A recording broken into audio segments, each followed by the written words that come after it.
Duminica trecută am dat dovadă că împreună putem aduce schimbarea, dar frauda de proporții, milioane de euro cheltuiți pentru corupție, ne arată că democrația noastră este în pericol. Pe 3 noiembrie ieși la vot și adă un vot cinstit. Doar așa putem apăra viitorul nostru.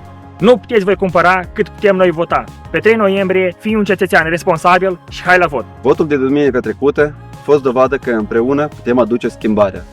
Dar fraudele de proporții ne arată că democrația noastră este în pericol. Pe 3 noiembrie ieși la vot și adă încă un vot cinstit, ca să facem diferența împreună. Votăm Maia Sandu! Votăm